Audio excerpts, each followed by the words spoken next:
raconter l'histoire des 5 frères chinois. Cette histoire se passe il y a bien longtemps, en Chine, quelque part au bord de la mer. Il y avait là-bas 5 frères chinois qui se ressemblaient comme 5 gouttes d'eau et qui vivaient dans une maisonnette sur la plage avec leur maman. L'aîné des frères chinois pouvait avaler la mer. Le second des frères chinois avait un cou en fer. Le troisième des frères chinois avait les jambes qui pouvaient s'allonger, s'allonger, s'allonger autant qu'il le voulait. Le quatrième des frères chinois ne pouvait être brûlé. Quant au cinquième des frères chinois, il pouvait s'arrêter de respirer aussi longtemps qu'il le voulait.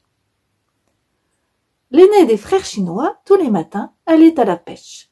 Il ramassait suffisamment de poissons pour pouvoir nourrir toute sa famille, vendre le reste au village, et c'est ainsi qu'il gagnait de quoi faire vivre toute sa famille.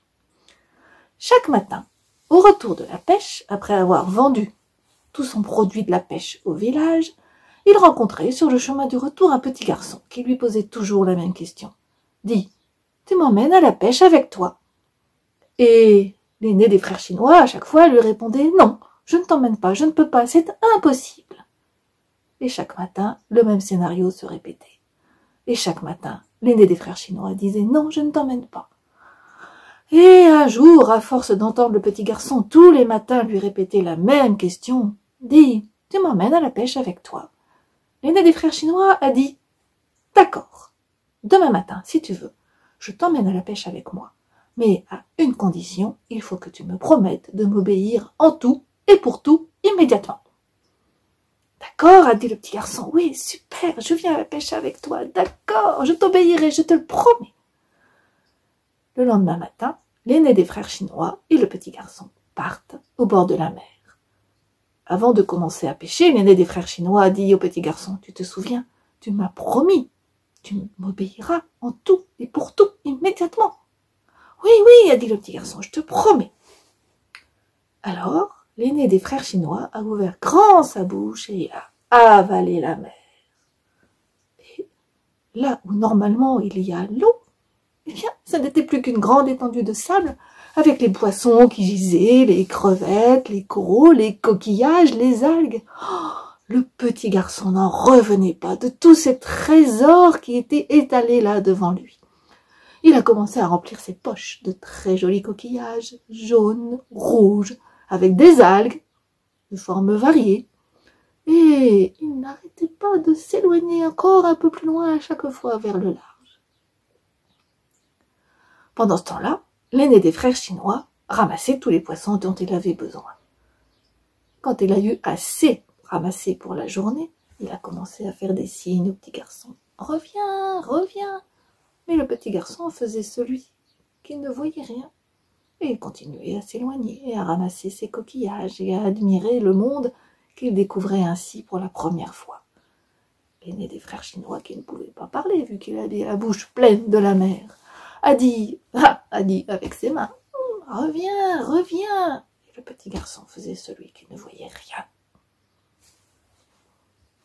Faisait l'aîné des frères chinois. Le petit garçon le regardait l'œil en coin et se moquait de lui en disant « Bon non, pourquoi j'obéirais ?» Sauf que c'est très fatigant de retenir la mer dans sa bouche. Alors au bout d'un moment, le venait des frères chinois qui disaient comme ça avec les mains « Viens, reviens !» Et là, il a fini par recracher la mer. La mer a repris sa place. Le petit garçon disparut. Quand l'aîné des frères chinois est revenu au village sans le petit garçon, tout le monde était fort mécontent. Il y a eu un grand jugement. Et le juge et l'ensemble du village a déclaré l'aîné des frères chinois coupable et a décidé de lui couper la tête. Le matin de l'exécution, l'aîné des frères chinois a dit au juge « Juge, je voudrais bien aller dire au revoir à ma mère. »« Ce n'est que juste, » a dit le juge. Alors, l'aîné des frères chinois est retourné chez lui, et c'est le second des frères chinois qui est revenu au village à sa place. Pendant ce temps-là, le bourreau avait installé tout ce qu'il fallait pour couper la tête bien proprement du frère chinois. Il a été installé confortablement, allongé, la tête sur le billot. Le bourreau a pris la hache. découper la tête du frère chinois. Mais non, c'était celui qui avait un cou en fer.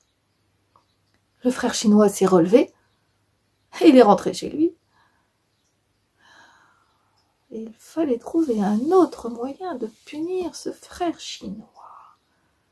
Le juge a réfléchi, le village a réfléchi, et ils ont décidé que puisque le petit garçon était mort noyé, il fallait noyer ce frère chinois. Le matin de l'exécution, le deuxième des frères chinois a dit au juge « Juge, je voudrais bien aller dire au revoir à ma mère. »« Ce n'est que juste, a dit le juge. » Alors le second des frères chinois est rentré chez lui, et c'est le troisième des frères chinois qui est revenu au village.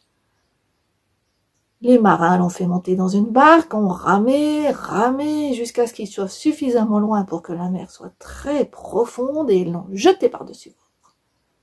Mais les jambes de son frère chinois se sont allongées, jusqu'au moment où les pieds du frère chinois touchaient le fond de la mer, tandis que sa tête dépassait des vagues. On ne pouvait pas le noyer. Alors, les rameurs l'ont ramené. La population s'est réunie avec le juge et a trouvé un autre moyen de punir ce frère chinois. Cette fois-ci, on allait le brûler. Le matin de l'exécution, le troisième des frères chinois a dit au juge « Juge, je voudrais bien dire au revoir à ma mère. »« Ce n'est que juste, a dit le juge. » Alors, le troisième des frères chinois est rentré chez lui et c'est le quatrième qui est revenu au village. Pendant ce temps-là, le bourreau avait bâti un gigantesque bûcher sur la place centrale du village. Des grosses bûches, des petites bûches, des brindilles, un poteau central pour attacher le frère chinois. C'était magnifique. On a attaché le frère chinois, on a mis le feu. Ça flambait bien, le bois était bien sec. Et au bout d'un moment, on a entendu le frère chinois dire « Qu'est-ce que je suis bien ici, je suis bien au chaud, dites, vous pourriez pas rajouter quelques bûches pour que ce soit encore mieux ?» C'était celui des frères chinois qui ne pouvait être brûlé. « Encore raté, a dit le juge et les villageois. Trouvons, réfléchissons comment nous pourrions punir ce frère chinois. » À force de réflexion, ils ont trouvé la solution. Ils allaient l'étouffer. Le matin de l'exécution, le frère chinois a dit au juge « Juge, je voudrais bien dire au revoir à ma mère. »« Ce n'est que juste, a dit le juge. » Alors le quatrième des frères chinois est retourné chez lui et c'est le cinquième qui est revenu à sa place.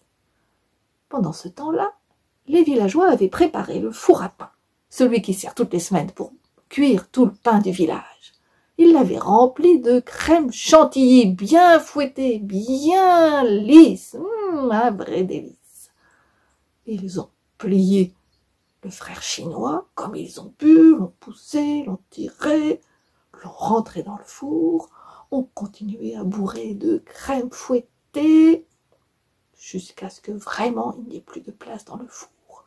Ils ont fermé la porte, et tout le village est resté là, devant le four, toute la journée, toute la nuit, et même le lendemain matin, après l'aube, pour s'assurer que vraiment, cette fois-ci, il n'y aurait pas d'entourloupe. Le bourreau a ouvert la porte du village, a ouvert la porte du four, a commencé à dégager la crème chantilly. Et là, on a vu le cinquième des frères chinois s'extirper de ce four à pain et s'étirer et dire « Qu'est-ce que j'ai bien dormi !» Alors là, le juge s'est avancé et il a dit « C'est quand même curieux ça, frère chinois, on n'arrive pas à te punir. Mais on a essayé par tous les moyens. C'est sans doute que tu es innocent. »« Oui, oui, a dit la foule. Oui, oui, ont dit les villageois. Le frère chinois est innocent. » Il a donc été libéré et il a pu rentrer chez lui. Et c'est ainsi que finit mon histoire.